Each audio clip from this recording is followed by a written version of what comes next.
Don't trust him, I'm sleeping with your sister. I stared at the screen, heart pounding like it was trying to outrun the truth, and the engagement ring was on her finger. Hi Reddit, I never thought I'd be writing one of these posts, but here I am. My name's Sarah, I'm 31, a copywriter in Austin, and until 2 weeks ago, I thought I was getting engaged to the love of my life. He dropped to one knee on a rooftop, pulled out his mother's vintage ring, and that's when my mental health app buzzed with a message that changed everything. Don't trust him. We were standing outside a rooftop restaurant in downtown Austin. The skyline was lit up like it had been waiting for this moment. Oliver had just dropped to one knee, holding out the ring, his mother's, vintage, probably expensive, and then my wrist buzzed again. I glanced down at my phone, trying to keep my expression neutral. At first I thought it was a glitch. Mirror Me is this self-awareness app I'd been testing, one of those AI-driven mental health tools that tracks voice patterns, micro-expressions, and social cues. I downloaded it after a panic attack last year, mostly out of curiosity. It rarely sent alerts. Sarah? Oliver looked up at me, grinning, waiting, too calm. I didn't say yes. I didn't say anything. Just stood there while the silence started to stretch and guests at nearby tables glanced over. His smile faltered. I told him I needed air. I left him kneeling. Walked out of that building like I'd forgotten how to breathe. 15 minutes later, I was somewhere in East Austin, weaving through a row of food trucks I didn't recognize. Still in heels, still in the same dress, ring box unopened in my bag. I sat down on a concrete bench with a basket of fries I didn't remember ordering. That's when someone bumped into me from behind, light, wiry, carrying a laptop bag with too many pins on it.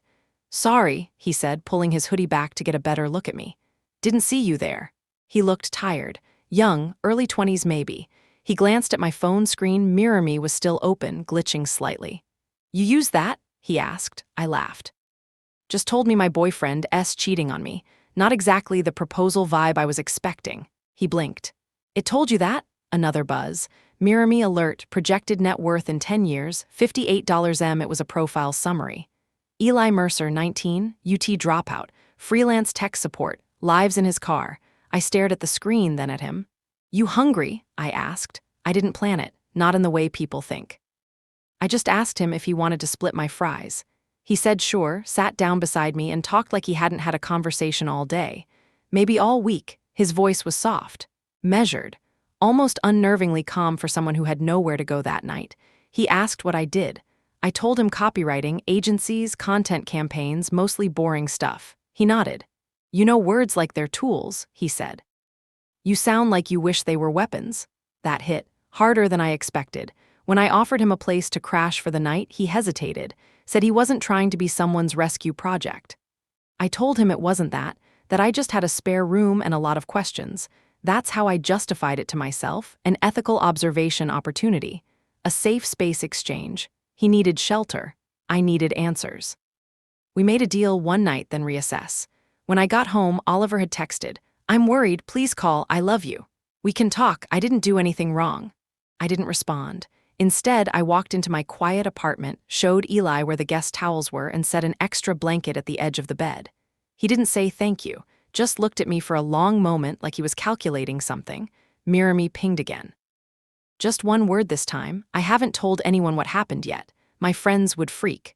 My therapist would probably lecture me about boundaries and risk. But here's the thing, I didn't feel scared. I felt seen. And I didn't realize how rare that was until someone half my age looked at me without flinching. I don't know what's going to happen. I don't know what I'm walking into. But I walked away from the perfect life everyone wanted for me. And into something I didn't understand yet. Great, here's update 1. It's been 2 weeks since I let Eli stay in my spare room. I told myself it was temporary. A strange fluke in a month full of them. But the first morning, he made coffee before I even woke up, black, strong, no sweetener. When I asked how he knew, he shrugged and said, you pause before you add sugar, like you're trying to convince yourself you need it. That was the first of many things he got right. We set ground rules, 3-month trial, no emotional entanglement. He'd help out around the apartment, repairs, organization, odd jobs. I'd give him space, no questions asked. I also made a joke, half-joke, about seed funding if he ever wanted to build something. He didn't laugh. Instead, he said, if I stay past 3 months, I want $100K in startup capital. In exchange, you get 50% of whatever I make. I blinked. 50%? I'm not stupid, he said. You're betting on me, I'm letting you, but I won't forget what it costs to be underestimated. We shook on it. By week 1, he diagnosed and fixed the slow leak in my kitchen sink. By week 2, he'd rebuilt my monthly budget and found $4, 200 in unused subscriptions, double charges, and corporate fees that I'd been too tired to track. He color-coded my spreadsheets like he could see my brain. At night, he stayed quiet, read technical blogs on his phone, listened to ambient noise or white noise or rainstorms on repeat. One night I asked what his deal was, why he knew so much about systems thinking and behavioral patterns. He hesitated, then said, I wrote Mirror Me. That stopped me cold. You what? He explained he had originally built it as a class project when he was 16, an emotional diagnostic tool meant for foster kids navigating trauma. But the school pulled the plug when they realized what it could actually do. Too invasive, too powerful, so he open-sourced it, anonymously. Someone else picked it up, rebranded it, made it sleek. He didn't even try to fight them. Didn't care about the credit, he said. I just wanted it to work. I stared at him. This kid, this literal stranger in my guest room, was the reason I hadn't said yes to Oliver. I asked if he'd coded anything else. He shrugged. Lots of things, but most of it's still in my head. And then the second bomb dropped. I was reviewing a Mirror Me voice analysis from a week before the proposal. It flagged a familiar voice pattern, female, confident, slight nasal pitch. Tagged in multiple private social media messages and a hotel phone recording. Voice match, Laura Keene. Confidence, 98.7% my best friend, my half-sister. The woman I'd known since we were 12 who once told me my laugh sounded like a sitcom character trying too hard. They'd been sleeping together before the proposal, maybe even before that, and I'd missed it. I didn't cry, I just stared at the data. My hands were steady, my face blank. That scared me more than any tears would have. I started writing again the next day. Not ads, not client briefs. Stories, anonymous stories of women who'd ignored the signs, who swallowed the lies, who had watched themselves get smaller for the comfort of someone else's ego. I called the blog Beta to Alpha, no names, no direct callouts, just truth broken into pieces people could digest. I posted every night, usually while Eli sat across from me, sketching code or watching error logs scroll down a dark screen. After the 5th post, it went viral. Someone messaged me from Finland to say they felt seen. Another from Chicago said she'd stayed in a bad marriage because she thought betrayal had to come with bruises. The platform was growing. So was I haven't responded to Laura's texts. Haven't answered Oliver's calls. They're trying to control the story, probably planning their How We Found Love post with soft lighting and muted captions. But I'm not waiting anymore. I'm building my own narrative. I asked Eli last night if he thinks people like Oliver and Laura ever feel guilty. He said, they don't feel guilty. They feel exposed. There's a difference. I didn't sleep much after that. So Reddit, thanks for the support, the DMs, and the weird questions about whether I'm emotionally grooming a boy genius.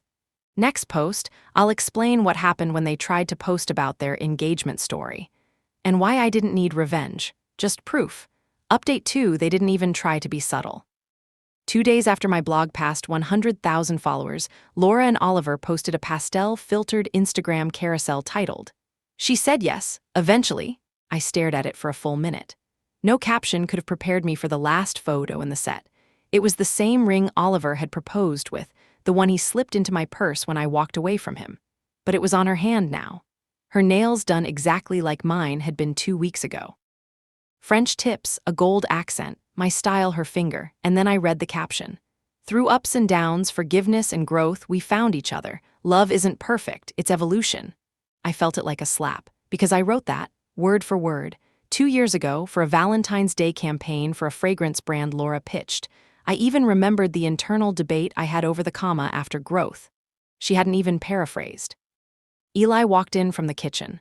Something wrong? I turned the phone toward him. He read in silence, then said, They're writing your story for you. I nodded. They're trying to beat me to the ending. We didn't respond, not publicly, not yet. Eli said, let them move. Let them get comfortable in their lie. The algorithm loves consistency. It's the inconsistency that flags everything. So I started collecting. Every recycled caption. Every borrowed phrase. Every cross-post like to comment ratio, timestamp inconsistency. I wasn't just angry, I was archiving. Mirror Me began flagging language matches between Oliver's team emails and my own copy drafts from the last 6 months. He'd been lifting my tone, my sentence structures, even my emojis. Every post was a borrowed identity in drag. It wasn't just betrayal, it was theft. Then came the dinner invitation. My mom texted. "Family dinner this Friday, just a few of us. No pressure, would be lovely to see you." She hadn't mentioned Laura in months. Our family doesn't do directness, we do avoidance disguised as manners. I asked Eli if I should go. He tilted his head. "Do you want to be the one watching or the one watching them watch you?" So we went. Laura arrived first. She was wearing my old designer sweater. The navy one with the embroidered cuffs, she borrowed it last spring and never gave it back. Her hair was curled in loose waves, her lipstick a shade I wore when we were still speaking. Her smile was tight but polished. Oliver followed, arm around her waist like a leash. I didn't flinch. I kept eating my salad while they made their hellos. Eli sat beside me, calm, unreadable. When Laura tried to introduce herself to him, he studied her face like a puzzle he'd solved a long time ago. "You don't remember me, do you?" he asked. She blinked. "Sorry, have we met? We were in the same foster home. Briefly, in Bastrop. You used to whisper at night about how you were going to ruin the Langston name one day, said it like it was a goal, something you were owed." Oliver's fork stopped midair. Laura's eyes narrowed. "That's absurd." Eli shrugged, his voice still calm. "Trauma patterns rarely lie, neither does code." The table fell silent. My mother cleared her throat and said something about how the past should stay in the past. Oliver tried to redirect the conversation, asked about my blog in that smug, overly casual tone men use when they're pretending not to panic. I just smiled. "Oh, it's going great." Wild how fast people share stories when they realize they're not alone. That night, I published a new piece. When they reuse your words to write their lies, it featured screenshots, nothing direct, no names, no accusations, just captions compared to old client work, voice pattern overlays, posting timelines.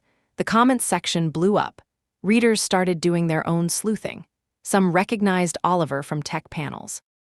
Others had worked with Laura's PR firm. A few anonymous DMs offered insight into Laura's quiet manipulations, rumors, undermining other women, even a leaked pitch deck that mirrored mine word for word. They were unraveling themselves without my help. Meanwhile, Eli was finishing up the beta build for his new project, Rewrite Me. Unlike Mirror Me, it didn't predict behavior. It helped people rewrite their own emotional coding through guided narratives, trauma pattern recognition, and voice reflection. A kind of mirror, but this time, one you could actually speak into. He asked if I wanted to come on as co-founder. Not investor, not consultant, partner. I said yes, but only if we made it official. We wrote up a 90-day contract again, just like we did when he moved in. Clear terms, mutual equity, emotional clauses in plain English. At the bottom, I added, "This time, no ghosts, just words. I haven't spoken to Oliver or Laura since that dinner. I haven't needed to. Because Mirror Me just delivered its final data pull on Oliver's professional history, specifically a donation funnel involving Laura's PR firm and a wellness nonprofit that doesn't exist. And I found something else buried in the back end of my Mirror Me profile, a login timestamp from over a year ago, from Eli's old device, before we met, before I knew his name. Apparently, the app's first test subject was me, but I'm saving that for the final update. So Reddit, this isn't a revenge story. Not really. It's a case study in quiet exposure, in letting truth rise without pushing it too hard. Sometimes, the best way to win is to let them self-destruct in a language they stole from you. Update 3, the final alert from Mirror Me came quietly, almost casually, like it wasn't about to shatter the last illusion I still held about Oliver. I was pouring coffee, barefoot in the kitchen, the sun just starting to slice through the blinds. Eli was already awake, of course, typing with one hand, spooning cereal into his mouth with the other, like a machine that had never once hit the snooze button on a feeling. Then my phone buzzed. 2 pings in a row, both from the Mirror Me developer console. I stood there holding the phone, not breathing, while the app broke down the data in plain black text. It wasn't a hunch anymore. Wasn't suspicion or coincidence. The evidence was digital and damning. Oliver had been laundering donations through a wellness charity run by Laura's PR firm, routing payments through ghost accounts, artificially inflating invoice records, and quoting language I'd written years ago to sell the whole thing as authentic outreach. They hadn't just betrayed me. They had monetized the betrayal and repackaged it as empathy. I didn't scream. I didn't throw anything. I just sat on the floor and let the silence wrap around me until Eli looked up from his laptop, eyes unreadable. "You saw it?" he asked, voice careful, as if I might break. I nodded. "It's over. They're going down." But it didn't feel like victory. It felt like standing in a room full of smoke, realizing the fire already happened, and the only thing left to do is leave and never look back. I didn't call the police. I didn't contact a lawyer or message Oliver to demand answers I no longer needed.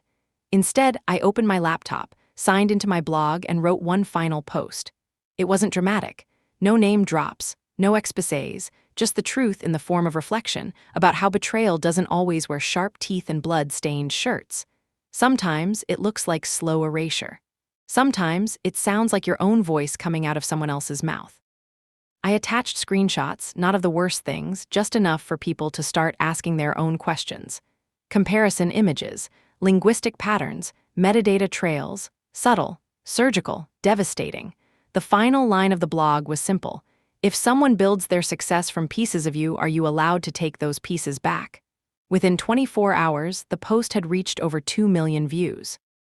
The internet, in all its chaotic and unforgiving precision, did the rest. A former intern from Langston Keene sent me screenshots of internal emails that confirmed everything: donation redirection, ghost invoices, pitch theft, even a memo from Laura outlining how to spin the nonprofit narrative using my personal brand voice as a template. Local journalists caught on. MirrorMe's public data visualizations, cleaned and anonymized, were featured in a tech accountability piece that got syndicated nationwide. Neither Laura nor Oliver responded. Not online, not through lawyers, not through family. Their accounts went private within 48 hours. Their names began to quietly disappear from speaker panels and press kits. One investor dropped them publicly. And still, I didn't feel anything like justice. I just felt done. Eli got an email the following week. A venture fund in San Francisco, one run by a woman who had apparently read beta to alpha and cried in her kitchen, wanted to meet with him about Rewrite Me. She called it the only product I've seen that feels like it was built by someone who didn't just survive trauma, but mapped it in real time. He flew out, pitched with a half-zipped hoodie and a dry PowerPoint deck, and came back with $200,000 in clean seed funding. When he walked into my apartment, he didn't even say hello. Just held up the check and grinned like a kid who won a spelling bee after being told he'd never read at grade level. I laughed. Then I cried. Then I hugged him for longer than either of us were probably ready for. And then he said something I didn't expect. "I want to buy you out." I pulled back. "What?" He looked down at the floor, suddenly sheepish in a way I hadn't seen before. "You don't owe me anything. You gave me a roof when no one else would. You helped shape the core features. You pushed me to go public. But you don't have to stay tied to me out of obligation or guilt or, whatever it is you're carrying, you deserve to walk away free." I stared at him. Then I said, with zero hesitation, "I'm not your investor. I'm your co-founder. You don't get to write me out of the origin story." That night, I couldn't sleep. There was a part of me, quiet, inconvenient, that still didn't understand why any of this had started, why MirrorMe had triggered at Oliver's proposal, why it had flagged Eli in a food truck alley, why it had felt like a lifeline I didn't ask for but somehow needed. So I logged into the backend of the MirrorMe platform using the admin credentials Eli had given me 2 months earlier. And that's when I saw it. Buried in the usage logs, hidden beneath folders of anonymized profiles, was a flagged session dated from over a year ago. Long before I'd ever met Eli, before the proposal, before I'd even downloaded the public version of MirrorMe. It was labeled. My voice was there. Fragments of it. Recordings I didn't remember being recorded. Emotional stress patterning. Facial scans taken from surveillance footage at coworking spaces I'd visited. It had all been there. I'd been the baseline model. I confronted him the next morning calmly as he poured oat milk into his coffee. "You tested the first MirrorMe prototype on me?" He didn't deny it. He just set the carton down and nodded once, like he'd been waiting for this moment. "I heard you speaking to yourself in a WeWork phone booth. You were practicing a pitch, I think. You kept pausing between sentences like you didn't believe a single word you were saying. I wasn't stalking you. I didn't follow you home. But I saved the voice pattern because something in it fractured. It was the first time I thought maybe the way people sound when they're alone is closer to truth than anything they say out loud. I didn't speak, I just stood there and listened. You didn't inspire the app, he said. You were the app, you were the question. I should have been angry. Should have told him it was a violation, a breach of privacy, something unethically intimate. But instead, I felt seen in a way I didn't know I'd been craving, because for once, someone hadn't watched me fall and pretended not to notice.